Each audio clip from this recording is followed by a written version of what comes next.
السلام علیکم ورحمۃ اللہ وبرکاتہ۔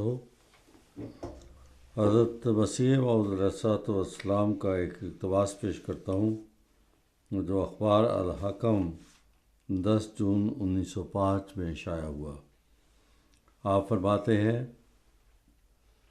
میں بڑے یقین اور دعویٰ سے کہتا ہوں کہ آن حضرت صلی اللہ علیہ وسلم پر کمالات نبوت ختم ہو گئے۔ وہ شخص جھوٹا اور مفتری ہے جو آپ کے خلاف کسی سلسلہ کو قائم کرتا ہے اور آپ کی نبوت سے الگ ہو کر کوئی صداقت پیش کرتا ہے اور چشمہ نبوت کو چھوڑتا ہے۔ میں کھول کر کہتا ہوں کہ وہ شخص لعنتی ہے جو آن حضرت صلی اللہ علیہ وسلم کے سوا آپ کے بعد کسی اور کو نبی یقین کرتا ہے اور آپ کی ختم نبوت کو توڑتا ہے۔ یہی وجہ ہے کہ کوئی ایسا نبی آن حضرت صلی اللہ علیہ وسلم کے بعد نہیں آ سکتا جس کے پاس مہر نبوت محمدی نہ ہو۔ ہمارے مخالف الرائے مسلمانوں نے یہی غلطی کھائی ہے کہ وہ ختم نبوت کو توڑ کر اسرائیلی نبی کو آسمان سے اتارتے ہیں، اور میں یہ کہتا ہوں کہ آن حضرت صلی اللہ علیہ وسلم کی قوت قدسی اور آپ کی ابدی نبوت کا یہ ادنا کرشمہ ہے کہ 1300 برس کے بعد بھی آپ ہی کی تربیت اور تعلیم سے مسیح موعود آپ کی امت میں وہی مہر نبوت لے کر آتا ہے۔ اگر یہ عقیدہ کفر ہے تو میں اس کفر کو عزیز رکھتا ہوں، لیکن یہ لوگ جن کی عقلیں تاریک ہو گئی ہیں، جن کو نور نبوت سے حصہ نہیں دیا گیا، اس کو سمجھ نہیں سکتے اور اس کو کفر قرار دیتے ہیں، حالانکہ یہ وہ بات ہے جس سے آن حضرت صلی اللہ علیہ وسلم کا کمال اور آپ کی زندگی کا ثبوت ہوتا ہے۔ السلام علیکم ورحمۃ اللہ وبرکاتہ۔ ہم گزشتہ 2 پروگرام سے حضرت صلی اللہ علیہ وآلہ وسلم ہمارے آقا و مولا کے بارے میں جو آیت قرآن کریم میں سورۃ الاحزاب میں بیان ہوئی ہے، ما کان محمد ابا احد من رجالکم ولکن رسول اللہ و خاتم النبیین وکان اللہ بکل شیء علیما، یہ بیان کر کے رسول کریم صلی اللہ علیہ وسلم کی شان کو زیادہ سے زیادہ اس کے بارے میں بتانے کی کوشش کر رہے ہیں۔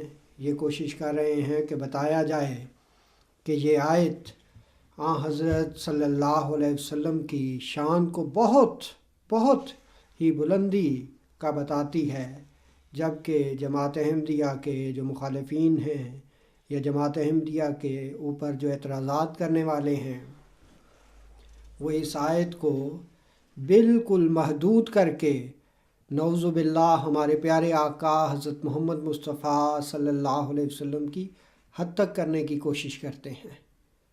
یہ آیت تو مسلمانوں کے پاس جو حضرت صلی اللہ علیہ وسلم کی شان میں ہے، اس کو لے کر تو مسلمانوں کو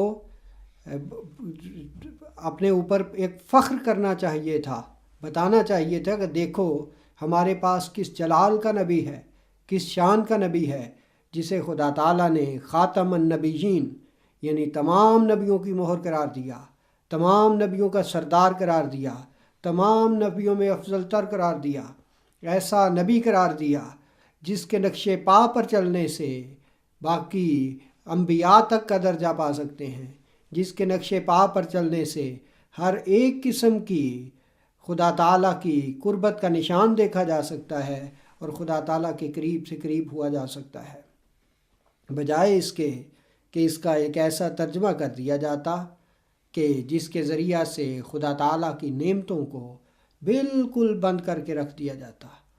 جماعت احمدیہ جو اس کا ترجمہ کرتی ہے اور جس طرح اس کو بیان کرتی ہے، اور وہی درست ترجمہ ہے، کیونکہ قرآن کریم کی باقی تمام آیات اور اسی طرح ہمارے پیارے آقا حضرت محمد مصطفیٰ صلی اللہ علیہ وسلم کی احادیث اسی ترجمے کو پیش کرتی ہیں، اسی بات کو پیش کرتی ہیں کہ ہمارے پیارے آقا حضرت محمد مصطفیٰ صلی اللہ علیہ وسلم گویا کہ نبیوں کی مہر بن کر آئے تھے، اور مہر کا کام یہ ہوا کرتا ہے کہ جس پر لگتی ہے وہاں اپنا نشان چھوڑ جاتی ہے، اپنا عکس چھوڑ جاتی ہے، اپنا نمونہ چھوڑ جاتی ہے۔ گویا حضرت محمد مصطفیٰ صلی اللہ علیہ وسلم میں جو جس قدر بھی حضور صلی اللہ علیہ وسلم کو اپنے اندر حضور کے جو اخلاق تھے ان کو اپنانے کی کوشش کرے گا، اسی قدر وہ اس مہر سے حصہ لیتا چلا جائے گا۔ چنانچہ آیت میں دوبارہ ترجمے کے ساتھ پڑھتا ہوں۔ اللہ تعالیٰ فرما رہا ہے، ما کان محمد ابا احد من رجالکم، ہاں محمد مصطفیٰ صلی اللہ علیہ وسلم تم مردوں میں سے کسی مرد کے باپ نہیں، یعنی آپ صلی اللہ علیہ وسلم کی ظاہری اولاد نرینہ نہیں، لیکن نعوذ باللہ حضرت محمد مصطفیٰ صلی اللہ علیہ وسلم ابتر نہیں، حضور صلی اللہ علیہ وسلم کا دشمن ابتر رہنے والا ہے، اس کو ہر قسم کی اولاد سے محروم کر دیا گیا ہے۔ اس کو خدا تعالیٰ نے ایسی اولاد نہیں دی جو اس کے مشن کو لے کر آگے چلتی اور اس کے دین کو آگے پھیلاتی، بلکہ حضرت محمد مصطفیٰ صلی اللہ علیہ وسلم ایسی روحانی اولاد کے باپ ٹھہرائے گئے ہیں، اور ایسی روحانی اولاد آپ سے جنم لینے والی ہے جو آپ کے مشن کو، آپ کے دین کو دنیا کے کناروں تک پہنچانے والی ہے۔ چنانچہ فرمایا، ما کان محمد ابا احد من رجالکم، کہ محمد مصطفیٰ صلی اللہ علیہ وسلم تم میں سے جسمانی طور پر کسی مرد کے باپ نہیں، ولیکن لیکن رسول اللہ ہی، وہ اللہ تعالیٰ کے رسول ہیں، اور صرف اللہ کے رسول ہی نہیں، وخاتم النبیین، نبیوں میں بھی سب سے افضل مقام پر فائز ہیں۔ نبیوں میں بھی ایسے نبی ہیں جو نبوت کی مہر اپنے ساتھ لیے ہوئے ہے، جو ایسے نقوش اپنے اندر رکھتا ہے، جو ایسی اخلاق اپنے اندر رکھتا ہے کہ جو بھی اس کو اپنے اندر پیوست کرے گا وہ خدا تعالیٰ کے انعامات کو پانے والا بن سکتا ہے۔ فرمایا، وَكَانَ اللَّهُ بِكُلِّ شَيْءٍ عَلِيمًا، اور اللہ تعالیٰ ہی ہے جو ہر ایک چیز کا علم رکھتا ہے۔ اب میں بتانا یہ چاہتا ہوں کہ دیکھیں، غور کریں، یہ صرف اور صرف مسلمان ہی نہیں کہ جو حضرت صلی اللہ علیہ وسلم کے بعد نبوت کا انکار کر چکے ہیں، مسلمانوں سے پہلے بھی ایسی قومیں گزری ہیں جنہوں نے جب شروع میں تو نبوت ماننے سے انکار کر دیا یا نبی کا انکار کر دیا، اور یہ ہمیشہ ہی ہوتا آیا ہے کہ جب بھی خدا تعالیٰ کا کوئی بندہ قوم کی طرف مبعوث ہوتا ہے تو مخالفین جو ہیں وہ ایڑی چوٹی کا زور لگاتے ہیں۔ خدا تعالیٰ اس اکیلے کو کھڑا کرتا ہے اور ساتھ وعدہ کرتا ہے، اِنَّا لَنَنصُرُ رُسُلَنَا، کہ ہم اپنے رسولوں کی مدد کرنے والے ہیں، لَأَغْلِبَنَّ أَنَا وَرُسُلِي، اور ضرور میں اور میرے رسول غالب آ کر رہیں گے۔ یہ سچے خدا تعالیٰ کے پیغمبر کی، خدا تعالیٰ کے نبی کی، خدا تعالیٰ کی طرف سے آنے والے کی ایک علامت ہوا کرتی ہے کہ خدا تعالیٰ اس کی پشت پر کھڑا ہوتا ہے، اور مقابل پر اس زمانے کے جاہل علماء آتے ہیں اور مخالفت میں پورا زور لگاتے ہیں اور بتانا یہ چاہتے ہیں کہ اس زمانے میں عالم ہم ہیں، لیکن خدا یہ کہتا ہے کہ یہ شخص میری طرف سے آیا ہے، اِنَّا لَنَنصُرُ رُسُلَنَا، ہم اب ضرور اپنے اس رسول کی مدد کریں گے، لَأَغْلِبَنَّ أَنَا وَرُسُلِي، اور ضرور میں اور میرا رسول غالب آ کر رہیں گے۔ چنانچہ حضرت یوسف علیہ السلام کے بارے میں بھی قرآن کریم میں اسی طرح لکھا ہے۔ فرمایا، سورۃ المومن آیت نمبر 35 میں اللہ تعالیٰ فرماتا ہے، وَلَقَدْ جَاءَكُمْ يُوسُفُ مِنْ قَبْلُ بِالْبَيِّنَاتِ فَمَا زِلْتُمْ فِي شَكٍّ مِّمَّا جَاءَكُمْ بِهِ حَتَّى إِذَا حتیٰ اذا حلق قلتم لن یبعث اللہ من بعدہ رسولا کذالک یضل اللہ من ہوا مسرف مرتاب۔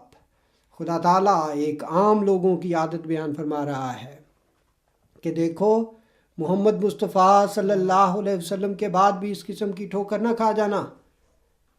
یہ قرآن کریم کوئی قصے اور کہانیاں نہیں ہے، قرآن کریم کی ہر آیت اپنے اندر ایک مطلب رکھتی ہے، اور یہ قرآن کریم کا اس بات کو بیان کرنا اس لیے ہے کہ اے امت محمدیہ والو، اے محمد مصطفیٰ صلی اللہ علیہ وسلم سے عشق کا دعویٰ کرنے والو، دیکھنا تم کسی وقت ٹھوکر نہ کھا جانا، اور تم بھی اس طرح نہ کہنا جس طرح یوسف علیہ السلام کی قوم نے کہا۔ پہلے تو نبی کو ماننے سے انکار کر دیتے ہیں، چنانچہ فرمایا وَلَقَدْ جَاءَكُمْ يُوسُفُ مِنْ قَبْلُ، تمہارے پاس اس سے قبل یوسف علیہ السلام آ چکے ہیں، بالبینات، کھلم کھلے روشن نشانات لے کر آئے تھے، فما زلتم فی شک مما جاءکم بہ، لیکن تم نے کیا کیا، تم اس کے بارے میں شک میں رہے۔ یعنی جب وہ اپنی نبوت کا دعویٰ انہوں نے کیا، اپنے آپ کو خدا تعالیٰ کی طرف سے ہونے کا پیش کیا، تو تم فی شک مما جاءکم بہ، اس بارے میں شک کرتے رہے کہ یہ پتہ نہیں خدا کی طرف سے ہے بھی کہ نہیں۔ حتیٰ اذا حلق، حتیٰ یہاں تک کہ جب وہ وفات پا گیا، قلتم لن یبعث اللہ من بعدہ رسولا، کہ اب یہ آخری رسول ہے، اس کے بعد خدا کسی رسول کو مبعوث نہیں کرے گا۔ تو گویا یہ بعض لوگوں کا جو عقیدہ ہے کہ حضرت محمد مصطفیٰ صلی اللہ علیہ وسلم کے بعد کوئی کسی قسم کا نبی، یعنی کوئی امتی نبی بھی ظاہر نہیں ہو سکتا، یہ عقیدہ آج نیا عقیدہ نہیں ہے۔ حضرت یوسف علیہ السلام کی قوم کا بھی یہی عقیدہ تھا، پہلے تو یوسف علیہ السلام کو مانتے نہیں رہے، جب مان لیا تو پھر کہنے لگ پڑے کہ اب اس کے بعد خدا تعالیٰ کسی اور کو مبعوث نہیں کرے گا۔ چنانچہ خدا تعالیٰ فرماتا ہے کذالک یضل اللہ من ہوا مسرف مرتاب، کہ اسی طرح اللہ حد سے بڑھنے والے اور شکوک میں مبتلا رہنے والے کو گمراہ ٹھہراتا ہے۔ یعنی جو اس بات کا انکار کرتے ہیں کہ حضرت محمد مصطفیٰ صلی اللہ علیہ وسلم کے بعد کوئی آپ کا امتی بھی نہیں آ سکتا، وہ اسی طرح مسرف ہیں اور مرتاب ہیں، اور اسی طرح یضل ہیں، یعنی گمراہ ٹھہرائے گئے ہیں۔ اور یہی خدا تعالیٰ نے دعا سکھائی تھی سورۃ فاتحہ میں۔ اب دیکھیں کتنا جوڑ بنتا ہے اس بات کا کہ یہاں پر بھی اللہ تعالیٰ نے فرمایا کذالک یضل اللہ، اللہ تعالیٰ اسی طرح گمراہ ٹھہراتا ہے کن لوگوں کو، جو وقت کے امام کا انکار کر دیتے ہیں۔ دوسری طرف ہمیں سورۃ فاتحہ میں یہ دعا سکھا دی کہ اے اللہ تعالیٰ ہمیں غیر المغضوب علیہم ولا نہ بنانا۔ ولضالین جو آیا ہے وہ یہی ہے کہ اے اللہ ہم نے ہدایت تیرے رسول کے ذریعہ سے پائی ہے، اب ہم دوبارہ گمراہ نہ کر دیے جائیں۔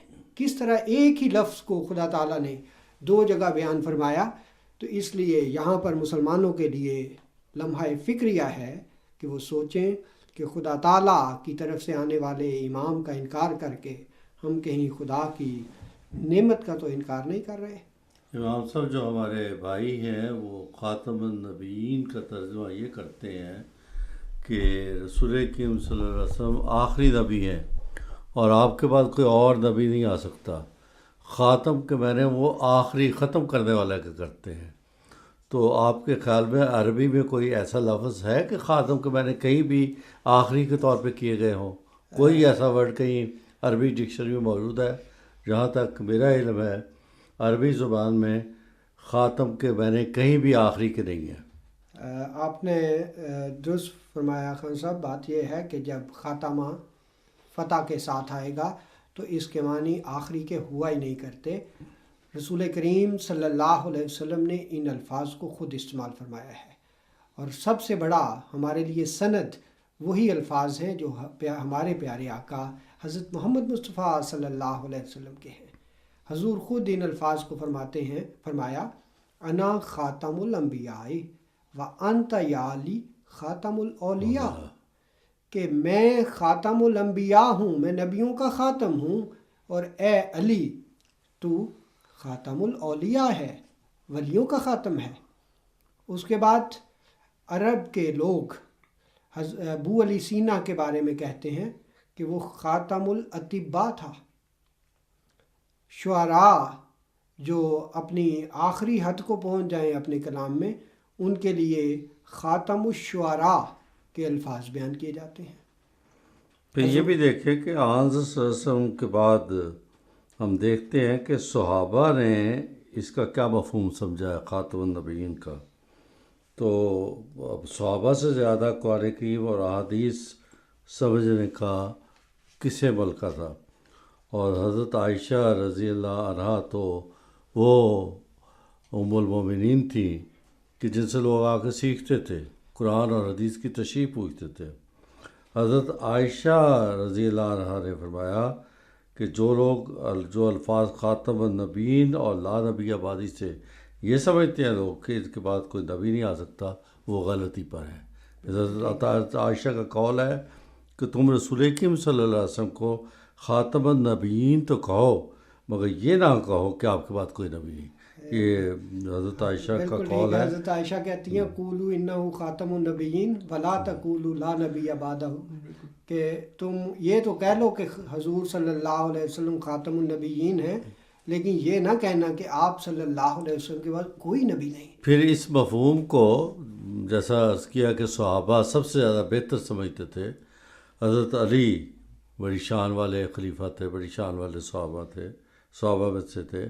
حضرت علی رضی اللہ عنہ کی ایک شہادت ہے کہ علامہ ابن الانباری وہ کہتے ہیں کہ میں حضرت حسن اور حسین کو پڑھایا کرتا تھا، تو ایک دفعہ حضرت علی پڑھاتے وقت میرے پاس سے گزرے اور فرمایا ان دونوں کو لفظ خاتم النبیین تا کی زبر سے پڑھاؤ، بالکل زیر سے نہ پڑھاؤ۔ تو یہ دوسری قرأت میں خاتم کا لفظ جو ہے تا کی بڑا زبر سے واضح ہے، اور اس قرآن کو واضح کریم کیا ہے۔ میں نے بھی خاتم کو تے کی زبر سے یعنی فتح سے اس کو لکھا ہے، اسی سے آیا ہے۔ تو اگر حضرت علی کے نزدیک تا کی زبر سے خاتم کے معنی آخری نبی کے بنتے تھے، تو آپ نے زیر پڑھانے سے کیوں منع فرمایا؟ بلکہ زیر سے ختم کرنے کے معنی زیادہ واضح ہو جاتے ہیں۔ تو کیا اس سے ثابت نہیں ہوتا کہ دونوں میں آپ فرق سمجھتے تھے، اور زیر پڑھانے سے آپ کو اس بات کا خطرہ تھا کہ کہیں بچوں کے ذہن میں نبوت کے متعلق خلاف قرآن عقیدہ نہ بیٹھ جائے؟ ورنہ اگر خاتم اور خاتم دونوں کے ایک معنی ہوتے تو جیسے ہمارے علماء بھائی کہتے ہیں، تو پھر حضرت علی کو تنبیہ کرنے کی ضرورت ہی نہ ہوتی۔ خاتم اور خاتم کی جو لغوی بحث ہے بالکل واضح ہے۔ متو خان صاحب بالکل آپ نے درست فرمایا ہے۔ بات یہ ہے کہ قرآن کریم نے اس کو تا کی زبر سے یعنی فتح کے ساتھ اس کو بیان فرمایا ہے، اور ڈکشنری میں اگر دیکھا جائے تو اس کے معنی قطعاً آخری کے نہیں بنتے، بلکہ اس کے معنی انگوٹھی کے بنتے ہیں جو مہر کے لیے استعمال ہوتی تھی۔ جو پہلے سب سے بڑے معنی بنتے ہیں وہ یہ بنتے ہیں انگوٹھی، کیونکہ انگوٹھی کو پھر مہر کے طور پر استعمال کیا جاتا تھا۔ خود ہمارے پیارے آقا حضرت محمد مصطفیٰ صلی اللہ علیہ وآلہ وسلم نے ایک انگوٹھی بنوائی ہوئی تھی، اور اس کو استعمال کرتے تھے حضور صلی اللہ علیہ وسلم جب کوئی خط وغیرہ بھیجنا ہوتا تھا، تو اس کے لیے یہ لفظ استعمال ہوتا ہے۔ اور جیسا کہ میں نے بتایا ہے کہ مہر جو ہے وہ اپنے نقوش آگے چھوڑا کرتی ہے۔ بعض لوگ کہتے ہیں جی لفافہ بند ہو گیا، مہر لگ گئی، لیکن وہ یہ نہیں سمجھتے کہ جب ڈاک خانے سے مہر لگتی ہے تو اس سے لیٹر جاری ہو جاتا ہے کہ فلاں ایڈریس کی طرف بھیج دیا جائے، روک نہیں دیا جاتا۔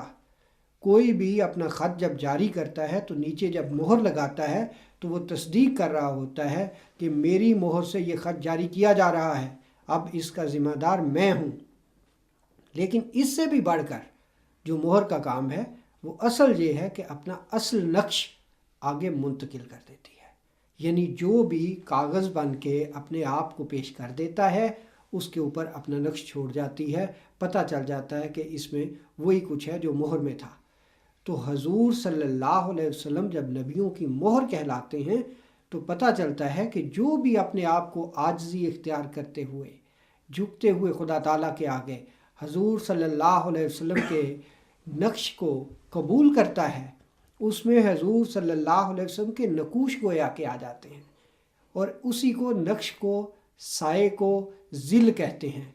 اور حضرت مرزا غلام احمد صاحب قادیانی علیہ السلام نے اپنے آپ کو جہاں بھی لکھا میں ایک ذلی نبی ہوں، یعنی میں حضور صلی اللہ علیہ وسلم کے نقش کے طور پر آیا ہوں، میں حضور صلی اللہ علیہ وسلم کے سائے کے طور پر آیا ہوں، میں کوئی الگ نبی نہیں ہوں، میں عین محمد مصطفیٰ صلی اللہ علیہ وسلم کے دین کی اشاعت کے لیے آیا ہوں۔ یہ بات بار بار اس لیے کہنی پڑتی ہے کہ ہمارے بے شمار سامعین بہت سادہ طبیعت کے ہیں۔ گزشتہ دنوں بھی ہمارے ایک دوست سے جو احمدی نہیں تھے ان سے بات ہوئی تو مجھے پتہ چلا کہ وہ دین سے بہت محبت ہے، لیکن عقائد کا علم نہیں، عقائد کا علم نہیں، حقائق کا علم نہیں، اپنا دین علماء کے حوالے کیا ہوا ہے، اور یہ علماء انہیں غلط طرف کو گائیڈ کرتے ہیں۔ اگر یہ لوگ دیکھیں ہم احمدی کیوں ہیں؟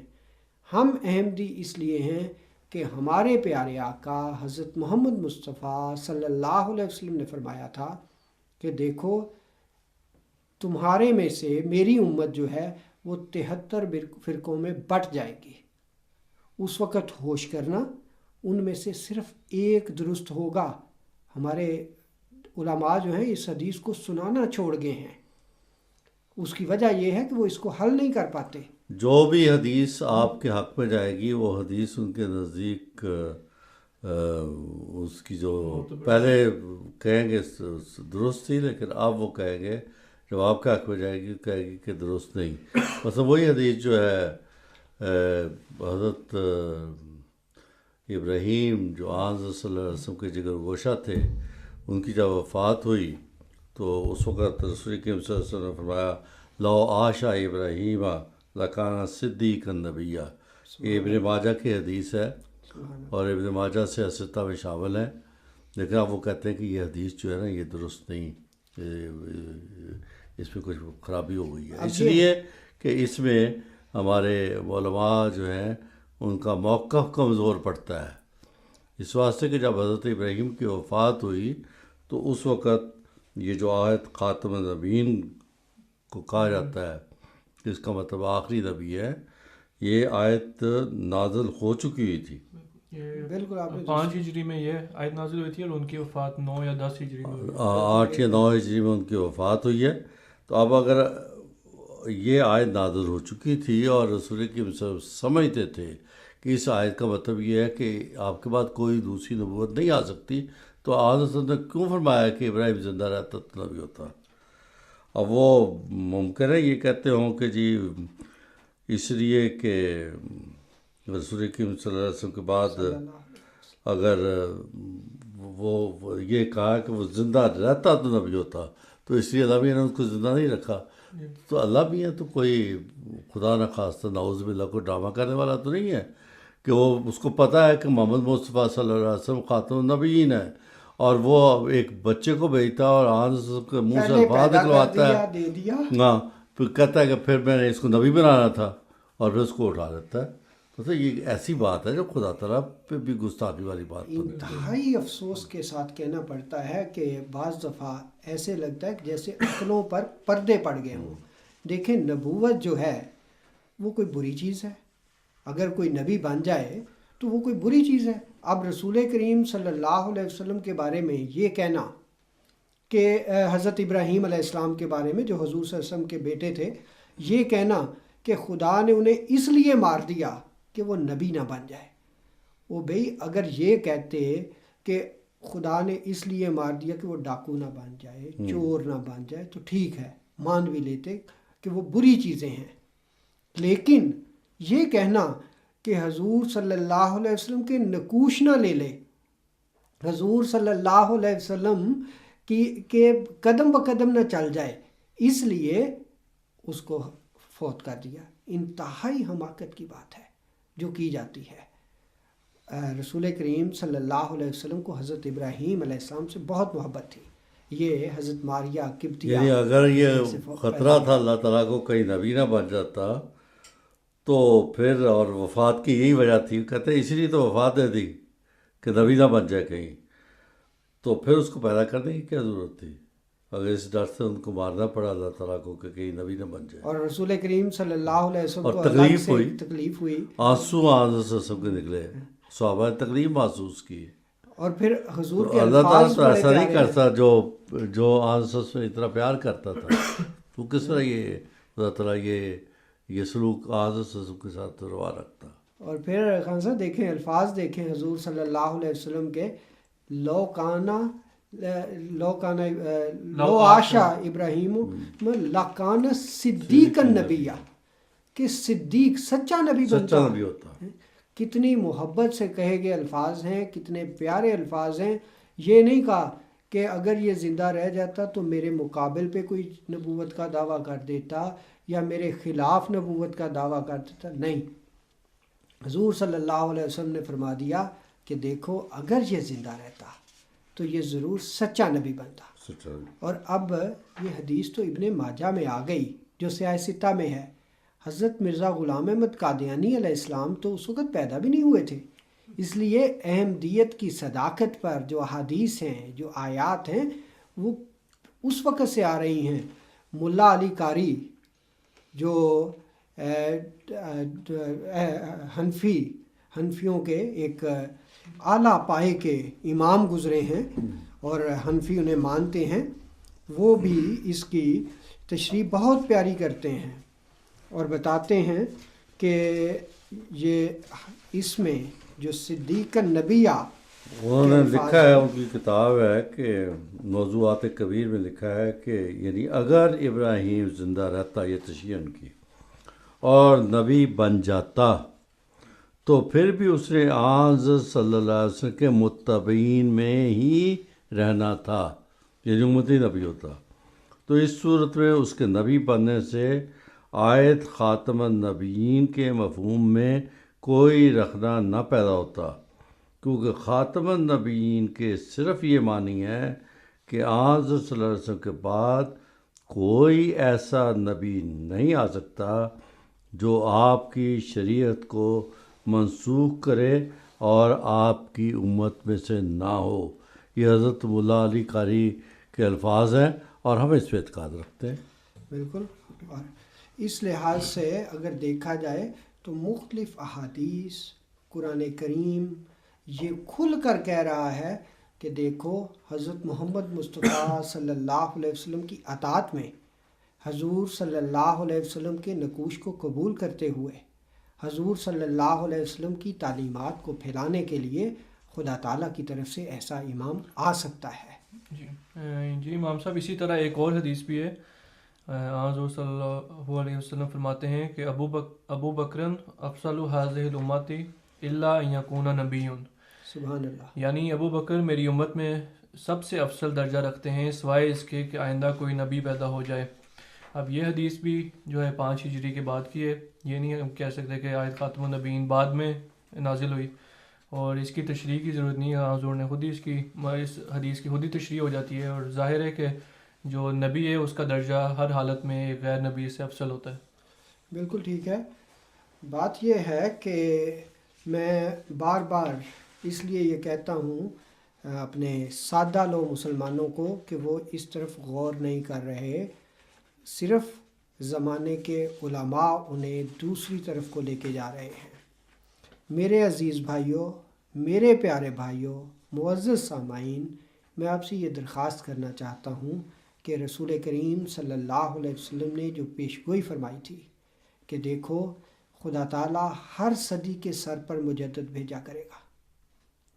پوچھیں اپنے علماء سے کہاں ہے 14ویں صدی کا مجدد؟ اب تو 15ویں صدی بھی گزرتی جا رہی ہے. پوچھیں اپنے علماء سے کہ حضور صلی اللہ علیہ وسلم نے فرمایا تھا کہ امت 73 فرقوں میں بٹ جائے گی اور ان میں سے ایک درست ہوگا. پوچھیں اپنے علماء سے کہ وہ کون سا درست فرقہ ہے۔ اگر وہ کہیں کہ احمدیوں کو تو سب نے مل کر کافر قرار دے دیا ہے تو یہی احمدیت کی صداقت کی علامت ہے۔ رسول کریم صلی اللہ علیہ وسلم نے یہ نہیں فرمایا تھا کہ سب مل کے ایک کو الگ کر دیں گے تو وہ کافر ہوگا۔ حضور نے فرمایا تھا 73 میں سے 72 غلط ہوں گے، خواہ وہ اکٹھے مل کر فیصلہ کریں، اور جو ایک ہوگا وہ درست راہوں پر ہوگا۔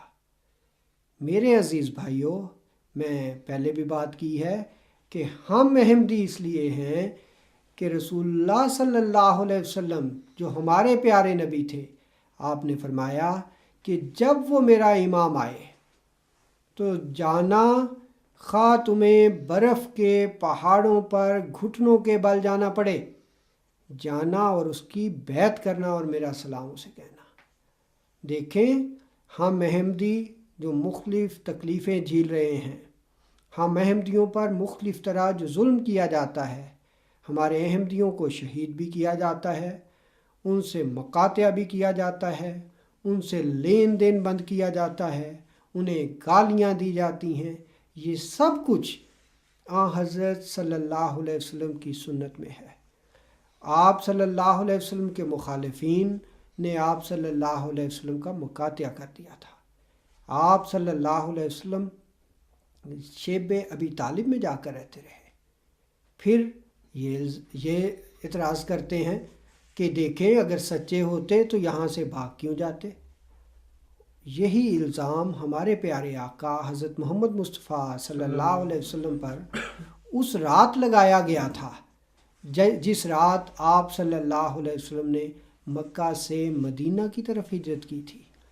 دیکھیں، ہمارے ساتھ احمدیت کے ساتھ وہ سلوک ہو رہا ہے جو پیارے آقا حضرت محمد مصطفیٰ صلی اللہ علیہ وسلم اور آپ کے صحابہ کے ساتھ ہو رہا تھا، اور کرنے والے مشرکین تھے۔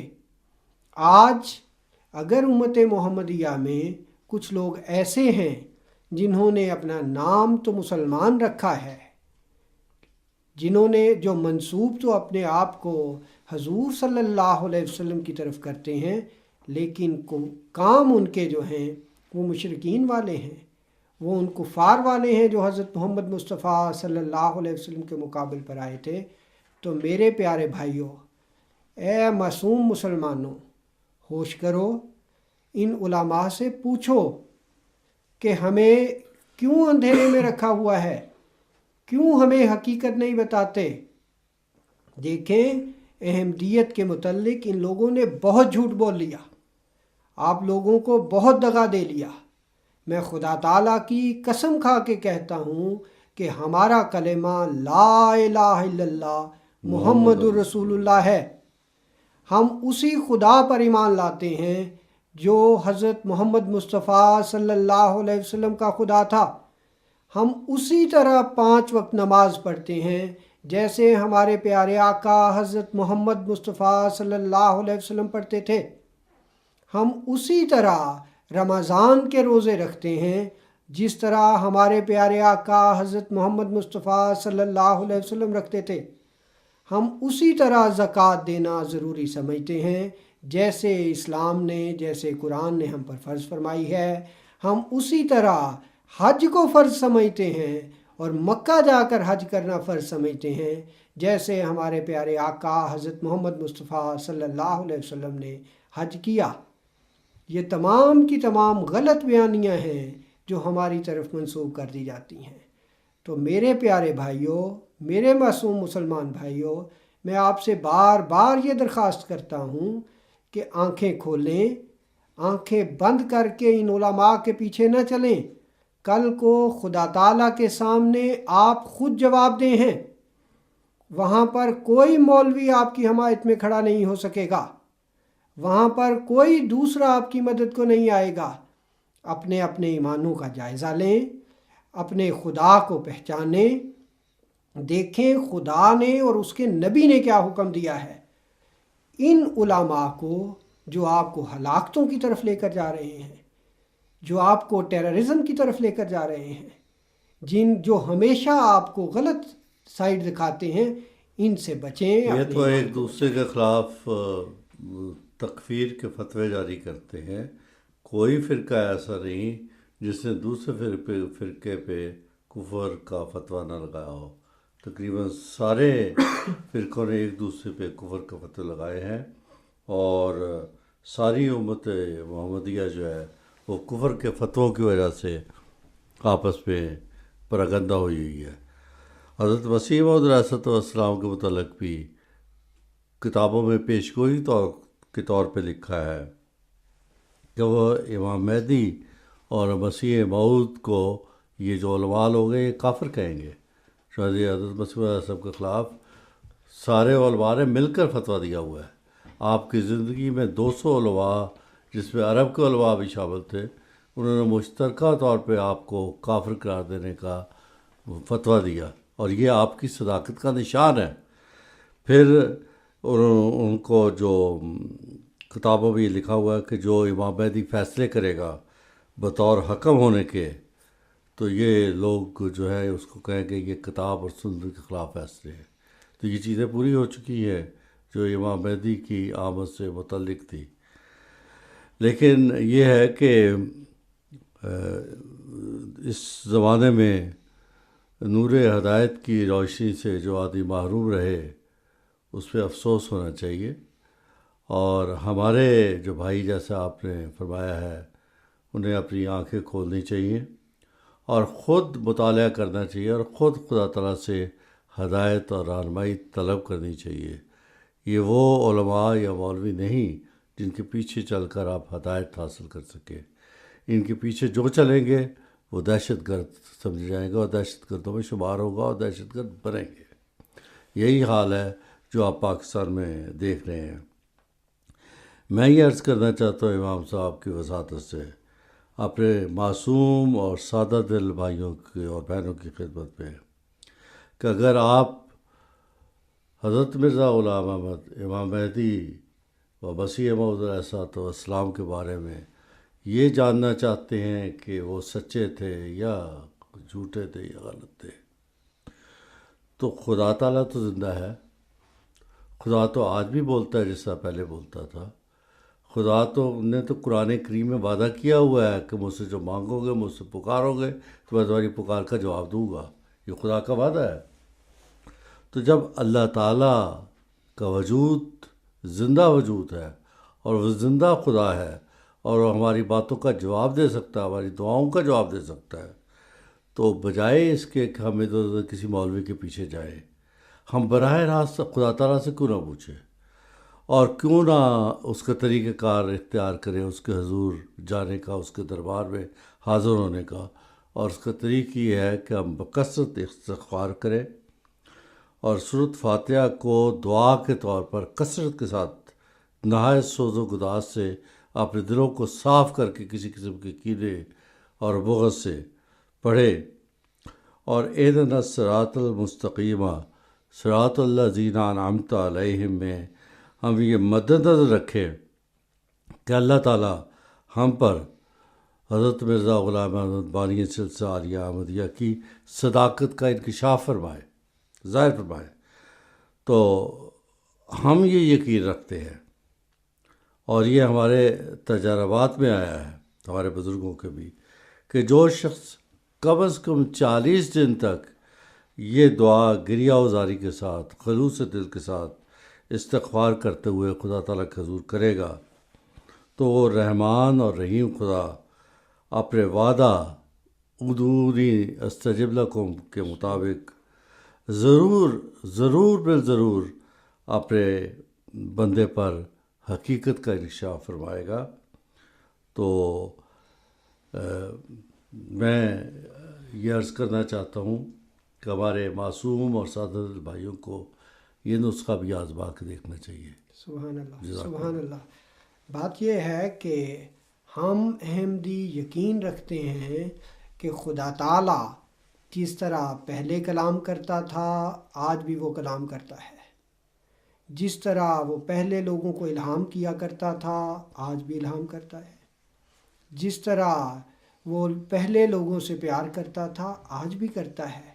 اگر ہم اس کی صفت کا انکار کریں تو جو خدا آج بولنا چھوڑ گیا کل کو دیکھنا بھی چھوڑ سکتا ہے۔ ہاں، ہم یہ کہتے ہیں کہ کوئی نئی شریعت نہیں آئے گی۔ خدا کا بولنا صرف شریعت کے لیے نہیں ہوا کرتا، خدا تعالیٰ اپنے پیاروں سے کلام کیا کرتا ہے، اپنے پیاروں سے بات کیا کرتا ہے، یہی کسی کی محبت کی علامت ہوا کرتا ہے۔ قرآن کریم میں بھی اللہ تعالیٰ نے اس بات کا ذکر فرمایا ہے، فرمایا ان الذین قالوا ربنا اللہ ثم استقاموا تتنزل علیہم الملائکۃ الا تخافوا ولا تحزنوا وابشروا بالجنۃ التی کنتم توعدون، کہ اے وہ لوگو جو ایمان لائے ہو، اگر تم ایمان لاؤ اور اس پر استقامت اختیار کرو تو ایسے لوگوں پر خدا تعالیٰ کے فرشتے نازل ہوتے ہیں اور کہتے ہیں کوئی غم نہ کرو، کوئی خوف نہ کرو، اور اس جنت سے خوش ہو جاؤ جس کی تمہیں بشارت دی جاتی ہے، جس کی خوشخبری دی جا رہی ہے۔ تو میرے پیارے بھائیوں، خدا تعالیٰ فرماتا ہے کہ خدا تعالیٰ اس دنیا میں بھی مومنین کو بشارتیں دیتا ہے اور آخرت میں بھی بشارتیں اس کے لیے رکھی ہوئی ہیں۔ ہمارے عزیز بھائیوں، پیارے مسلمان بھائیوں، احمدیت خدا تعالیٰ کے ہاتھ کا لگایا ہوا پودا ہے، اسی لیے اپنے پہلے دن سے یہ روزانہ آگے سے آگے بڑھتا چلا جا رہا ہے۔ روزانہ اللہ تعالیٰ کے فضل سے اس میں ترقی آتی چلی جا رہی ہے۔ خدا تعالیٰ نے جس طرح حضرت مرزا غلام احمد قادیانی علیہ السلام سے وعدہ فرمایا تھا کہ میں تیری تبلیغ کو زمین کے کناروں تک پہنچاؤں گا، خدا تعالیٰ نے فرمایا تھا بادشاہ تیرے کپڑوں سے برکت ڈھونڈیں گے، لوگ تیرے پاس دور دور سے آئیں گے، حتیٰ کہ ان کے آنے کی وجہ سے راستوں میں گڑھے پڑ جائیں گے، یعنی اس کثرت سے آئیں گے۔ دیکھیں وہ ایک وجود کھڑا ہوا قادیان کی ایک گمنام بستی سے، جہاں پر نہ لائٹ تھی، نہ ریل گاڑی تھی، نہ ٹیلی فون تھا، نہ فیکس تھی، نہ انٹرنیٹ تھا، لیکن دعویٰ یہ کیا کہ خدا میرے ساتھ ہے اور خدا نے مجھ سے وعدہ کیا ہے کہ میں تجھے غالب کر کے دکھاؤں گا۔ احمدیت روز بروز اپنی ترقی کی طرف بڑھتی چلی جا رہی ہے، اپنے غلبے کی طرف بڑھتی چلی جا رہی ہے۔ ہاں، جو محروم رہ جائیں گے وہ محرومیوں میں، اندھیروں میں رہتے ہوئے خدا تعالیٰ کے پاس حاضر ہو جائیں گے۔ اللہ تعالیٰ کی فعلی شہادت جو ہے حضرت امام مہدی علیہ السلام کی صداقت کو ثابت کر رہی ہے۔ آپ دیکھیں تھوڑے سے عرصے میں ایک آواز جو ہے 200 ملین سے زائد آوازوں میں تبدیل ہو چکی ہے، اور آج وہ آواز جو قادیان سے بلند ہوئی تھی اور وہ جماعت جو قادیان میں قائم کی گئی تھی، وہ 204 ممالک سے زائد ممالک کے اندر اپنی مضبوط بنیادوں پر کھڑی ہو چکی ہے، اور ہزاروں کے حساب سے مساجد تعمیر ہو چکی ہیں اور تعمیر ہوتی جا رہی ہے، اور ساری دنیا میں اللہ اکبر کی صدائیں احمدی مسلم جو ہے ان کی زبانوں سے بلند ہو رہی ہے۔ یہ لوگ آپ کو اندھیروں میں رکھتے ہیں، جو آپ کو اس قسم کی خوشخبری سناتے ہیں کہ مسیح یا امام مہدی آئے گا تو وہ کفار کو قتل کرتا چلا جائے گا، اس کا کام سوروں کو ظاہری طور پر مارنا ہوگا یا صلیب کو ظاہری طور پر توڑنا ہوگا، اور گویا کہ دن سے رات نہیں چڑھے گی کہ وہ غلبہ پالے گا۔ میرے معصوم بھائیوں، ہمارے پیارے آقا حضرت محمد مصطفیٰ صلی اللہ علیہ وسلم نبیوں کے سردار تھے، تمام نبیوں سے افضل تھے، لیکن آپ کا پیغام آہستہ آہستہ دنیا میں پھیلا ہے اور پھیلتا چلا گیا۔ پہلے 3 سال میں صرف 40 لوگ ایمان لائے، پھر آہستہ آہستہ بڑھتے بڑھتے آج بھی ہم یہ نہیں کہہ سکتے کہ دنیا کی اکثریت جو ہے وہ مسلمان ہو چکی ہے۔ پیارے بھائیوں، ہمیشہ خدا تعالیٰ نے یہی طریقہ رکھا ہے قدرت میں کہ آہستہ آہستہ کوئی چیز پروان چڑھتی ہے۔ ماں کے پیٹ میں بچہ 9 مہینے لیتا ہے، پھر وہ ایک انسان کی شکل میں سامنے آتا ہے، ایک ہی دن میں پیدا نہیں ہو جاتا۔ اسی طرح ایک درخت جو ہے وہ ایک بیج بویا جاتا ہے، پھل لانے تک اسے کئی سال لگتے ہیں۔ یہ خدا تعالیٰ کی قدرت ہے۔ یہ آپ کو جب اس قسم کی کہانیاں سناتے ہیں کہ دن سے رات نہیں ہوگی اور غلبہ ہو جائے گا، یہ ڈرامائی کہانیاں تو ہو سکتی ہیں، لیکن خدا تعالیٰ کا ان کہانیوں سے کوئی تعلق نہیں۔ خدا تعالیٰ نے دنیا میں ایک ترتیب رکھی ہے، خدا تعالیٰ نے دنیا میں ایک بہترین نظام دیا ہے، اور وہ یہ ہے کہ آہستہ آہستہ پرواہ ہمارے لیے بھی جو گمراہ اور غلط پروپیگنڈا کیا جاتا ہے اس کی تحقیق کرنی بھی ضروری ہے۔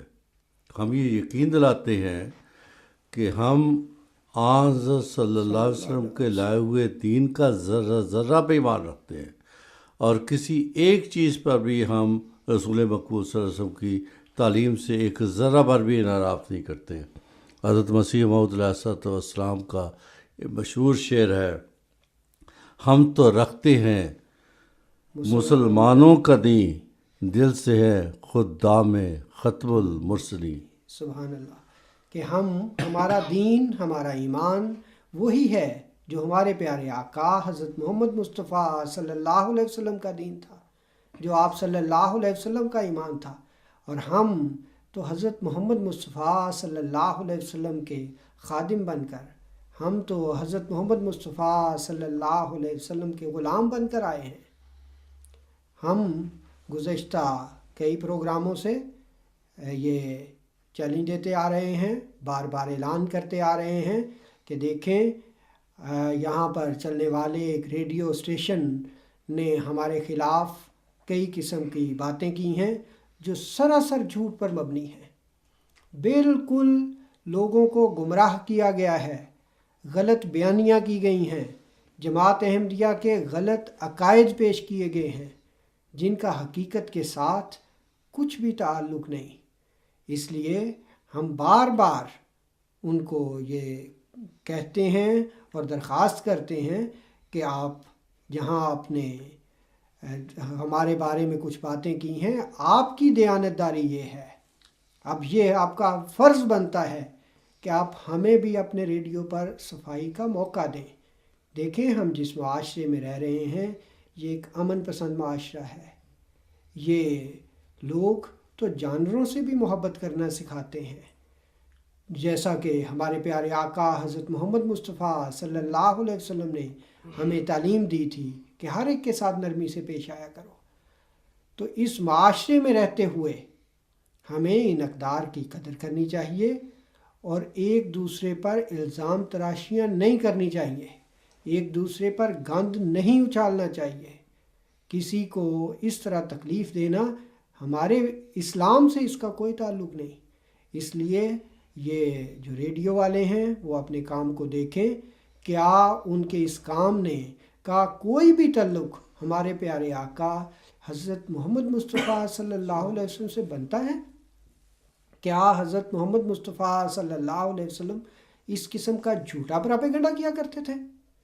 پھر یہ منسوب کرتے ہیں اپنے آپ کو کہ ہم تو حضرت محمد مصطفیٰ صلی اللہ علیہ وسلم کے خدام ہیں۔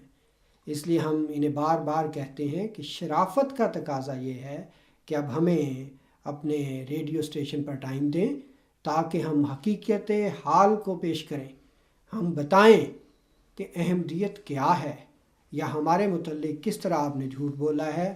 ہمارے ساتھ رابطے کے لیے فون نمبر جو ہے وہ 92223623 ہے یا 92223623، نارویجن میں 92223623 یا 92223623۔ یہ ہمارا فون نمبر ہے، ہم سے رابطہ کریں تاکہ ہم باہمی گفتگو کے ساتھ ان معاملات کو حل کریں۔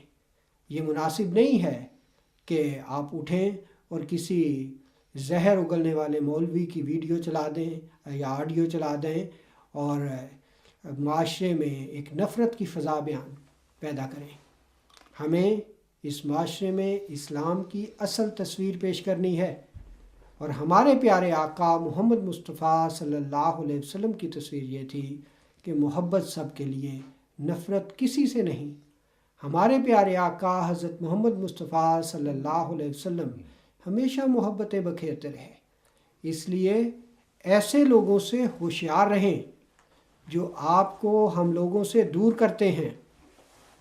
ہاں، احمدیت کو دیکھیں، احمدیت کو پرکھیں، احمدیت کو پڑھیں، آپ کو سمجھ آ جائے گی کہ یہ عین وہ اسلام ہے جو حضرت محمد مصطفیٰ صلی اللہ علیہ وسلم لے کر آئے تھے۔ حضرت مرزا غلام احمد قادیانی علیہ السلام نے صرف امام مہدی ہونے کا اور ذلی نبی ہونے کا، یعنی حضور صلی اللہ علیہ وسلم کی اطاعت میں آنے والے نبی ہونے کا دعویٰ کیا ہے۔ یہ لوگ جو ہیں یہ ایک اسرائیلی نبی یعنی حضرت عیسیٰ علیہ السلام کو واپس اتارتے ہیں۔ آئیے دیکھتے ہیں، اگر آج حضرت عیسیٰ علیہ السلام آ جائیں تو کیا بنے گا؟ اگر یہ کہتے ہیں کہ قرآن میں لکھا ہوا ہے کہ وہ آسمانوں پر بیٹھے ہیں، وہ تو زمین پر ہوں گے۔ پھر حضرت عیسیٰ علیہ السلام تو قرآن کریم سے پہلے آئے تھے، انہوں نے تو قرآن کریم پڑھا نہیں، تو کیا وہ یہاں آ کر کسی مولوی سے پڑھیں گے یا وہاں پر انہیں پڑھایا جا رہا ہے؟ کیا رسول کریم صلی اللہ علیہ وسلم پر تو قرآن کریم زمین پر نازل ہوا اور حضرت عیسیٰ علیہ السلام پر آسمانوں پر نازل ہوگا؟ کیا قرآن کریم ایک دفعہ پھر نازل ہوگا؟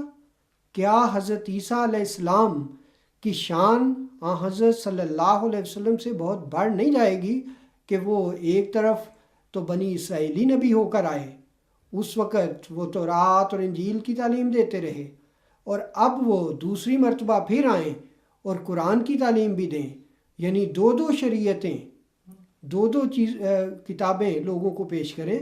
تو پھر میرے بھائیوں، میرے عزیز بھائیوں، فکر کا مقام ہے کہ ہم ایک اسرائیلی نبی کو حضرت صلی اللہ علیہ وسلم سے بڑا مقام دے رہے ہیں، اور نعوذ باللہ حضرت صلی اللہ علیہ وسلم کی حد تک کر رہے ہیں۔